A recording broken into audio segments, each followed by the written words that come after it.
Bapak Ibu Saudara sekalian, kita akan membaca Alkitab. Pembacaan Alkitab kita terdapat di dalam kitab Matius 2 ayat 1 hingga ayat yang ke-12. Matius 2 ayat 1 hingga ayat yang ke-12, dan perikop pembacaan Alkitab kita tentang orang-orang Majus dari timur. Kita mulai ayat 1. Sesudah Yesus dilahirkan di Betlehem di tanah Yudea pada zaman Raja Herodes, datanglah orang-orang Majus dari timur ke Yerusalem dan bertanya-tanya, di manakah dia, raja orang Yahudi yang baru dilahirkan itu? Kami telah melihat bintangnya di timur dan kami datang untuk menyembah dia. Ketika Raja Herodes mendengar hal itu, terkejutlah ia beserta seluruh Yerusalem.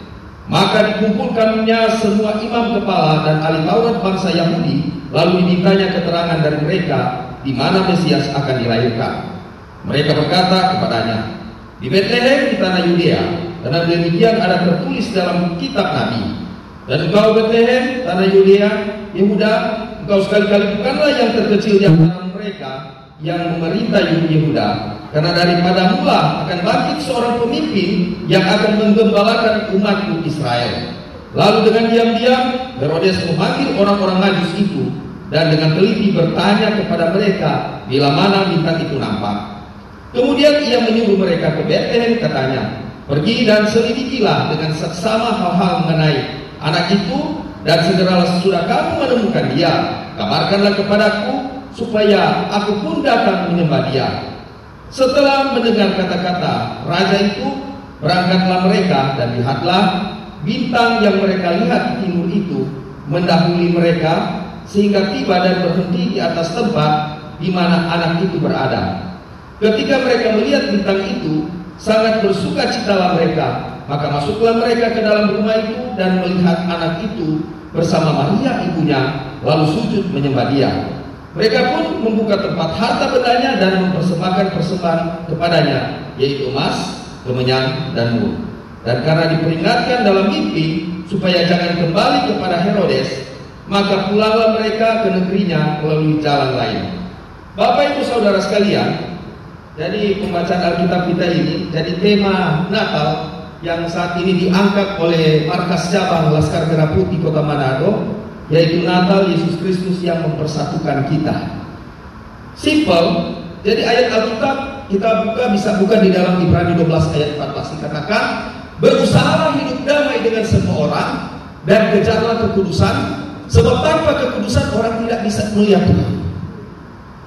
Intinya adalah istilah orang Manado bilang baku-baku baik, baku-baku sayang. Kenapa? Izin di sini ada dari unsur Polri dan TNI.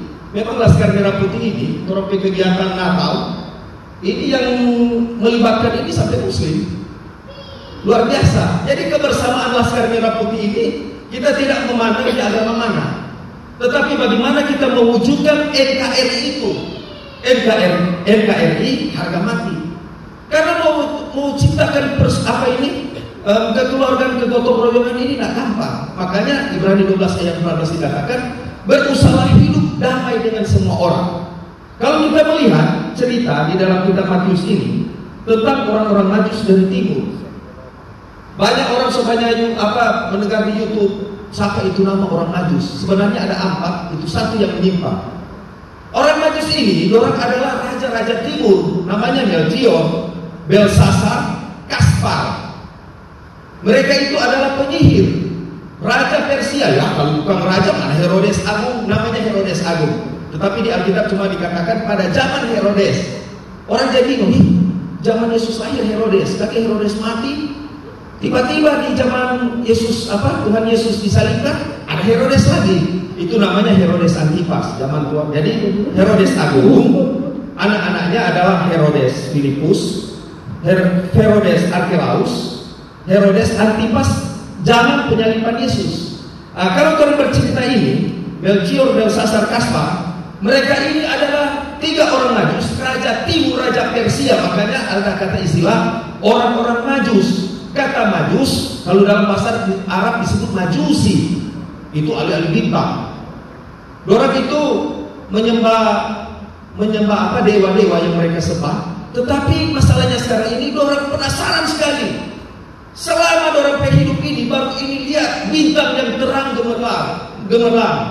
Ini luar biasa. Dorang berusaha agar supaya mencapai di mana letak daripada bintang itu. Dan mereka menuju ke Bethlehem, Efrata. Banyak memang hamba Tuhan mesti banyak belajar sejarah. Jadi Yesus lahir 4 sebelum Masehi. Tuhan Yesus lahir 4 sebelum Masehi. Dan zaman itu kalau di Alkitab bilang pada zaman Kaisar Augustus artinya kaisar. Augustus yang mana? Namanya Octavianus Augustus. Zaman itu.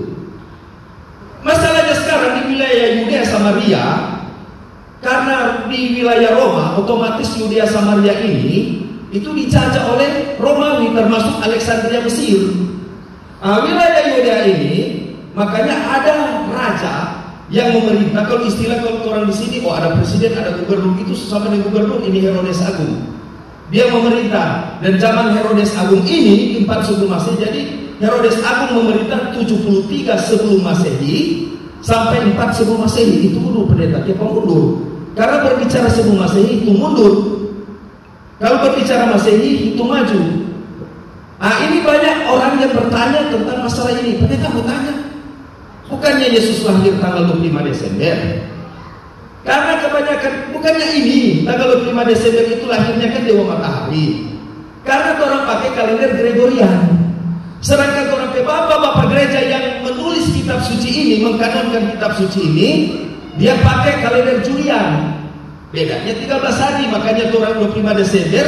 Kalau gereja yang ada di gereja Makam Kudus ini yang mendirikannya adalah Ratu Helena, mama daripada Kaisar Konstantinus yang bertobat di 312 Masehi. Dia mendirikan gereja Makam Kudus, gereja mula-mula namanya Ortodoks yang ada di Yerusalem itu, orang pakai kalender Julian. Perbedaannya 13 hari, makanya kalau gereja timur Ortodoks itu di 6 Januari belum ke Natal. Jadi orang lihat dulu, kau bertanya itu karena pakai pandangan dari mana? Ada kalender Julian, jangan pakai Gregorian, karena ada kalender Yahudi juga. Bapak Ibu Saudara sekalian, orang Majus ini, orang tidak mengenal namanya Sang Mesias itu. Karena Yesus, mengapa Tuhan Yesus lahir ke dunia ini? Agar supaya Bapak Ibu Saudara sekalian kita masuk dalam rencana Allah, agar supaya kita beroleh keselamatan. Karena bangsa Israel menantikan namanya Hatifah Masya, Sang Mesias.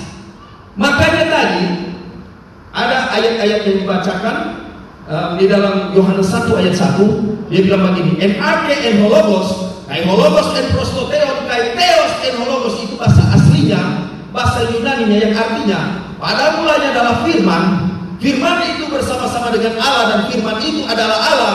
Yohanes 1 ayat 14. Firman itu telah menjadi manusia. Dialah Yeshua HaMashiach. Dia adalah Yesus Kristus yang menjadi manusia. Mengapa dia harus menjadi manusia? Agar supaya dosa manusia ini ditebus.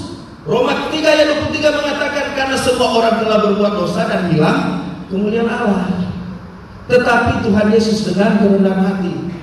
Bayangkan Tuhan Yesus bukan agama Kristen, tetapi dia bergaul. Dia adalah milik semua bangsa. Dia milik semua agama, bukan cuma melihat makanya hati-hati. Orang ini sebagai orang Kristen, jadilah orang Kristen yang betul-betul menjiwai. Kau adalah orang Kristen. Jangan coba lihat di YouTube. Aduh Tuhan, orang Kristen mulai zaman berbagi di agama seberang. Harusnya pembawa kasih. Yang repot nanti ini bapak-bapak polisi dan TNI. Gimana ini? Mau tindaki, saudara dan kita ini misalkan contoh.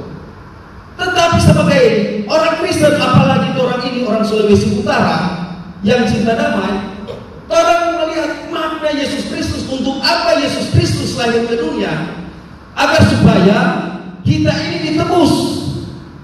Penebusan Tuhan Yesus dengan cuma-cuma, sedangkan orang saja coba lihat, orang sakit masuk rumah sakit, tua di hidung, tedet, Tuhan.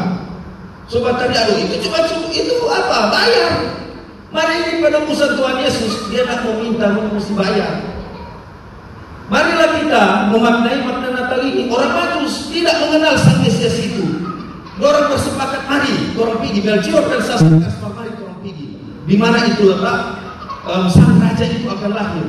Ketika mereka dijumpai, di Bethlehem, dikukus dengan kain lapin. Kalau orang kasih baru enak, jadi itu mama toh enak tuh orang ada di atas kasur, ini di sebelah ada kandang binatang. Sedangkan kasihan mama coba lihat, pak mau lahir semua ini, jangan lupa itu apa ini, itu DP gurita, sadia akan ini orosot, biar kasihan pak itu patah-patah loh. Kita ini kawin ini siapa sudah lebih susah, tambah lagi krisis moneter. Jadi orang ini orang Kristen ingat, yang mama jangan kalau paksa papa, jangan songki bilang istilah ini Desember derita semakin berat. Pak, kenapa tuh di sebelah so ada gorden baru? Cepat joki. Main bom sudah. Itu saya bilang, jangan lupa kenapa itu tetangga sebelah so tinggi, so 10 cm itu. Jadi jangan orang paksa, karena makna Natal itu bukan itu. Tetapi jika kau ada berkelebihan tidak apa-apa. Hari ini kalau lebih suami nak bijaksana sudah. Mana? Rido. Ini tahu Pak itu semulai korupsi. Orang dengar kemarin KPK semua tangkap. Mau tuh. Jadi Natal ini harus ada kesederhanaan. Baku sayang. Orang harus membangun hubungan yang baik. Karena Yesus itu dia adalah Sang Firman yang telah menjadi manusia. Makanya orang ini hidup yang benar. Makanya dikatakan temalion teralon odes lunatai kenai paraton keimanon hos estin Yesus Kristus. Saya hobi bahasa Yunani, bahasa aslinya. Karena tidak seorang pun yang dapat meletakkan dasar lain daripada dasar yang telah diletakkan, yaitu Yesus Kristus. 1 Korintus 3 ayat 11. Dasarnya Yesus Kristus. Orang bernafas atas izin Tuhan. Orang bikin Natal ini atas izin Tuhan. Orang ini hari ini, aduh Tuhan kasih banyak Tuhan. Kalau kita dulu corona, paling kita sudah ada di sini. Kenapa Tuhan kita ada di sini? Berarti harus kita mengucap syukur setiap hari. Laskar Merah Putih dibangun ini agar supaya orang harus jadi satu. Di sini ada orang ketua Bapak Yopi Wolte. Berapa tahun belum bilang manasak di Laskar Merah Putih. Banyak ketua sudah ganti, beliau sudah ganti-ganti. Karena apa? Karena orang petugas tanggung jawab menjadi pemimpin itu tidak gampang. Karena sebagai seorang pemimpin karena mesti pegang ini salib yang orang harus pegang. Mau pertahankan ini susah. Makanya menjadi seorang pemimpin itu dibutuhkan orang bilang nyali gede. Jangan orang bilang jangan loyo-loyo. Sebagai orang anggota Laskar Merah Putih, mari orang membantu pemerintah, kerjasama yang baik. Kalau orang ada baku salah, mulai bilang apa? Bukan cuma Islam bilang, mohon maaf, lahir dan batin orang juga. Berarti saling baku baik, baku sayang, saling menghormati agama satu dengan agama yang lain. Kita angkat jempol. Di sini ada Ibu Lingato, bayangkan dia Pak Muslim, tetapi dia bantu. Di sini juga ada banyak.